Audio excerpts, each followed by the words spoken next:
खाली नहीं और रेफर स्लिप बनाई हो मेडिकल कॉलेज का, सीधा मतलब रेफर मेडिकल कॉलेज बना दिया है।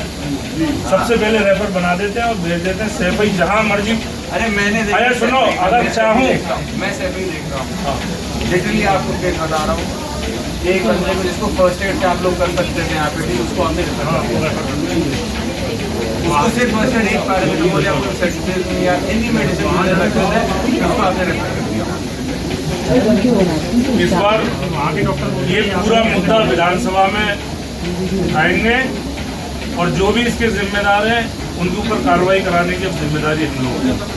सर बिल्डिंग अभी देख रहे हैं, स्पेशली इमरजेंसी वार्ड की मैं बात करूँ, सारी दीवारों को आप एक बार देखिए, सारी छतों को एक बार आप देखिए, कितनी गंदी। इसको आप इमरजेंसी कह रहे हो। इसके अंदर जब मरीज लेटता है तो जब वो सांस ले रहा है तो आपको तो पता होगा मोल्स की समस्या। जो मोल्स होते हैं, मोल्स कैसे होते हैं, सीलन होती है, कुछ होती है, मोल्स जम जाते हैं। जब सांस लेता है व्यक्ति तो उसकी नाक में जाते हैं, उसकी रेस्पिरेटरी छाती में उसके वो मोल्स इकट्ठे होते हैं, he gets a big infection और लाइफ थ्रेटनिंग हो जाता है। कि ये स्थिति क्यों है सर? जाला लगा हुआ है, मतलब क्या सफाई कर्मचारी नहीं है हमारे पास? तो ये क्या है सर? ये जाला लगा हुआ है, पूरी दीवार हमारी काली, ये सब मोल्स है सर। ये जब आदमी अपना मास्क हटाएगा, सांस लेगा यहाँ पे, तो उसको अंदर जाएगा, उसके बाद उसकी छाती में ये सारी इकट्ठी होंगी और उसको फिर लाइफ थ्रेटनिंग, छोटा बच्चा होगा सबसे पहले उसको लगेगा मोल्स। दिस इज मतलब टेरिबल। आप सोचिए सर, ये स्थिति है। आपके यहाँ पे टूटे पड़े हुए हैं, ये देखिए ग्लास लगे हुए हैं, कई माचिस, बेड के बगल में माचिस की डिब्बी रखी हुई है। सफाई तो कराओगे भाई। अच्छा, मुझे आपसे एक क्वेश्चन है मेरा। सबसे बड़े तो आप ही हो ना ये मेडिकल कॉलेज में। कोरोना के टाइम में जब यहाँ ऑक्सीजन का प्लांट नहीं, आप सब लोग एक बार पंखा देखिए, ये पंखा साहब, मतलब ये सब चीजें सर आदमी के मरीज के जो यहाँ तो आके आईसीयू वनरेबल जगह, किसी आपको इन्फेक्शन लगने के लिए सबसे ज्यादा है आईसीयू। मेरे बड़े पापा आईसीयू में आए थे। आईसीयू में आने से पहले एक इन्फेक्शन था उनको, जब आईसीयू में थे तो बड़े पापा को 4-5 अलग अलग इन्फेक्शन हुए, मल्टीपल इन्फेक्शन हुए, मल्टीपल ऑर्गन इन्फेक्शन हुए बिकॉज ऑफ द आईसीयू।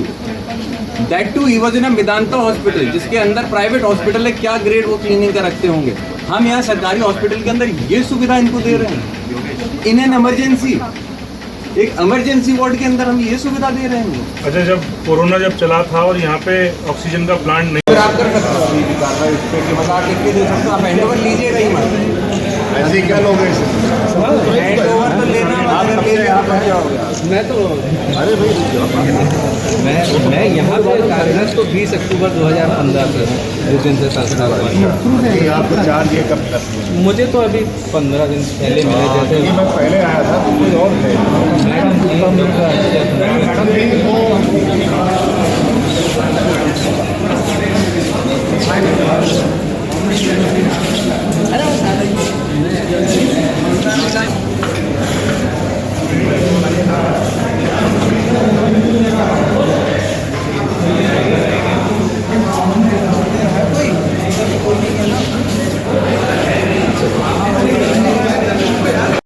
एक महिला भी आपको मिली, वो पीड़ित थी प्रिंसिपल के कुछ आदेशों के तहत। और जो ऑक्सीजन आपने देखा, ऑक्सीजन के जो वार्ड थे, जो मेडिसिन वार्ड थे, उन वार्डों में ऑक्सीजन नहीं पहुंच रही है।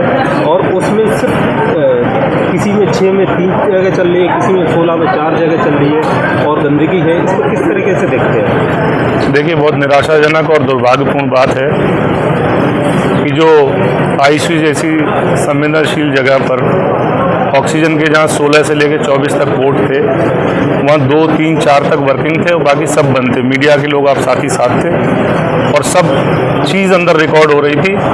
और जो यहाँ के जिम्मेदार लोग हैं वो मुंह छुपाते हुए नजर आए और उनका भी उसमें बयान दर्ज है कि ऑक्सीजन के पोर्ट चल नहीं रहे। जब समाजवादी पार्टी की सरकार थी, आदरणीय अखिलेश यादव जी और स्वर्गीय नेताजी आदरणीय मुलायम सिंह यादव जी ने इसकी नींव रखी थी, तो इसकी नीयत ये थी बदायूं ज़िले के और आसपास के लोगों को बेहतर इलाज मिल सके। लेकिन अब आज आके देखा कि इस भारतीय जनता पार्टी की सरकार ने इस अस्पताल का नाश कर दिया और ऑक्सीजन के नाम पे सिर्फ दिखावा छलावा। कोविड के टाइम पे जब समाजवादियों ने आदरणीय धर्मेंद्र यादव जी के प्रयास से मेरे भी पिताजी ने 35 लाख रुपया उसमें दिया था और ज़िले के सांसद विधायकों ने भी रुपया दिया और एक ऑक्सीजन प्लांट लगाने का काम हम यहाँ पर किया। लेकिन वही जो अभी और लोग कह रहे थे कि जो स्वास्थ्य मंत्री हैं यहाँ उत्तर प्रदेश के, वो बड़बोलेपन के लिए मशहूर हैं, अपनी पीठ ठोकने के लिए मशहूर है। वो ये जो डबल इंजन की सरकार है पूरी तरह से हाँफ रही है, इनके दोनों इंजन फेल हो चुके हैं और जो लड़ाई अब उत्तर प्रदेश में नंबर 1 बनने की है, वही लड़ाई इस मेडिकल कॉलेज में भी नंबर 1 बनने की है। यहाँ आपस में राजनीति करते हैं डॉक्टर्स, और राजनीति भी इस बात की है, लूट के लिए राजनीति कि किसकी कितनी हिस्सेदारी, उस बात की लड़ाई। और बहुत जल्दी मैं साबित भी करूंगा इस बात को, जो आरोप मैं लगा रहा हूँ गंभीर आरोप विधानसभा में आप हाँ निश्चित तौर से विधानसभा में उठाऊंगा, चीख के कहूंगा। लेकिन ये ना सुनने वाली है अंधी और बहरी सरकार कोई मेरे क्वेश्चन का जवाब नहीं देगी, ये मैं निश्चित तौर से कह सकता हूँ। बदायूं के केंद्रीय मंत्री भी हैं और उनके क्षेत्र में इस तरीके की मेडिकल कॉलेज की दशा हो रही है। कल दिशा की बैठक में मुझे मिलेंगे और मैं उनसे जरूर पूछूंगा इस मेडिकल कॉलेज के बारे में कि जो जिम्मेदार लोग हैं वो क्यों भाग रहे हैं अपनी जिम्मेदारी से। उनका काम है, मैं अंदर देख रहा था, आदरणीय अखिलेश यादव जी ने इसकी नींव रखी थी, लेकिन फोटो अपने लगा लिए। और भारतीय जनता पार्टी वालों का पुराना काम है राम राम जपना, पराया माल अपना। पब्लिक के हित के लिए काम नहीं करते हैं वो लोग, वो सिर्फ पत्थर लगाने वाली सरकार है, नाम बदलने वाली सरकार है। इस भ्रष्ट सरकार ने स्वास्थ्य की जो भी सुविधाएं हैं उनका नाश करके रख दिया है और समाजवादी पार्टी आदरणीय आदित्य यादव जी के नेतृत्व में बहुत बड़ा आंदोलन इसके लिए छेड़ेगी। मैं पब्लिक से भी अपील करता हूं इस आंदोलन में हमारी मदद करें। सरकार अगर समाजवादियों को 2027 में पीडीए की आप लोग बनाते हो तो जिस नियत से आदरणीय अखिलेश यादव जी ने इसको बनाया था उस नियत से काम किया जाएगा। बहुत धन्यवाद।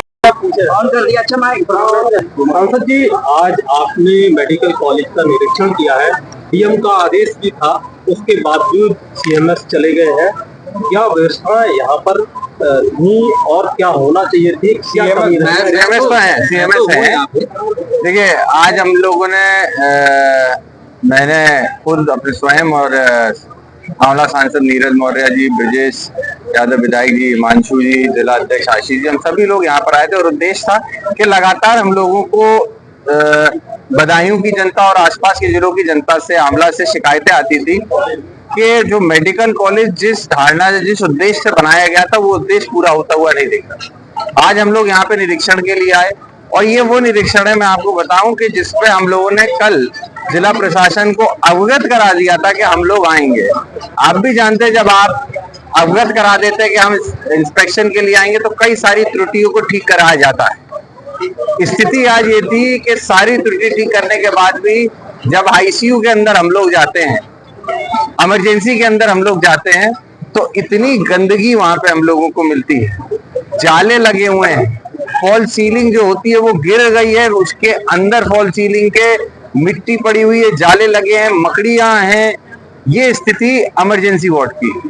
उसके बाद हम लोग बच्चों का जो आईसीयू होता है, जिसको एनआईसीयू नीकू कहा जाता है, जब उसमें हम लोग गए तो वहां पे पूरे जिले के बच्चों के लिए मात्र 6 बेड आईसीयू में और मात्र 3 वेंटिलेटर पूरे जिले में बच्चों के लिए। आप कल्पना करिए पूरे जिले को किस हाल पे छोड़ा जा रहा है सरकार द्वारा। और मैं आपको बताऊं जानकारी के लिए, पूरे अस्पताल में जब आप फॉल सीलिंग और गंदगी और सीलन देखेंगे तो इन्हीं सीलनों की वजह से रेस्पिरेटरी की दिक्कत, सांस लेने की दिक्कत बड़े स्तर पे जानलेवा रूप लेती है। ये पूरा देश जानता है, ये इसके ऊपर चर्चा भी होती रहती है। जो सीलन होती है वो आपके फेफड़ों में, उसके जो मॉलिक्यूल्स होते हैं फेफड़े में जाते हैं, फेफड़े में जाके वो इन्फेक्शन होते हैं, इन्फेक्शन बनते हैं, मल्टी ऑर्गन्स पे आपके असर करते हैं और व्यक्ति या बच्चे की जान जा सकती है। एनआईसीयू तक की ये स्थिति है। जैसा हम आप जानते हैं, जो शिशु होते हैं, बच्चे होते हैं, वो बहुत प्रोन होते हैं इन्फेक्शन के, इन्फेक्शन उनको बहुत जल्दी लग सकता है।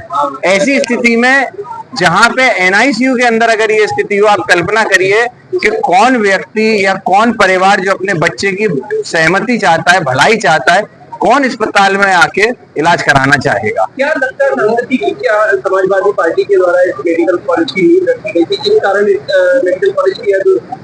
देखिए ये बात सच है, समाजवादी पार्टी ने नींव रखी थी आदरणीय अखिलेश यादव जी का ड्रीम प्रोजेक्ट था। वो चाहते थे कि बदायूं को वो सुख सुविधाएं चिकित्सा के क्षेत्र में मिले जिसकी वजह से उनको सैफई या बरेली या दिल्ली ना जाना पड़े, लेकिन आज ये सपना अधूरा होता हुआ दिख रहा है। ये सरकार की नाकामी है या समाजवादी पार्टी ने अस्पताल को बनाया, ये उनकी धारणा है। लेकिन इन सब से एक बात साफ होती है कि बदायूं की जनता के लिए एक रत्ती भर भी सहानुभूति इस बदायूं के जो जनप्रतिनिधि हैं भारतीय जनता पार्टी के, चाहे वो मंत्री हो, चाहे वो विधायक हो, चाहे वो नगर पालिकाओं के अध्यक्ष, जिस भी अपने पद पे बैठा है, उनके अंदर इस बदायूं की जनता के लिए कोई सहानुभूति नहीं है। अगर सहानुभूति होती तो आज ये मेडिकल कॉलेज स्थिति पे ना होता। वो सारे नेता इसके लिए कहीं ना कहीं भरसम प्रयास करते इसको ठीक करने का। आज जो स्थिति में बदायूं के लोगों को छोड़ा जा रहा है, मैं ये कह सकता हूं कि आधे से ज्यादा केसेसों को रेफर कर दिया जाता है, बरेली कर देते हैं, दिल्ली कर देते हैं, नहीं तो सैफई रेफर कर दिया जाता है।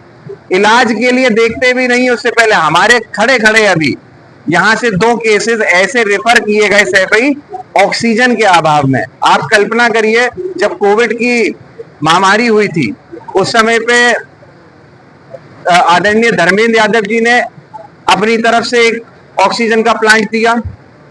उसके साथ साथ पूर्व विधायक, पूर्व मंत्री रहे ओमकार यादव जी ने और उनके संगी साथियों ने, एमएलसीओ से लेकर सब समाजवादी पार्टी के और अन्य लोगों ने भी, क्योंकि उस समय सभी लोग देख रहे थे, आपदा थी, सब लोगों ने सहयोग करके ऑक्सीजन प्लांट दिया। उसके बाद भी और इमरजेंसी वार्ड की स्थिति यह है कि 14 वार्ड अगर बेड है तो सिर्फ 4 पे ऑक्सीजन आ रहा है, बाकी जितने 10 के 10 बेड है उन पे ऑक्सीजन की भी सुविधा नहीं है।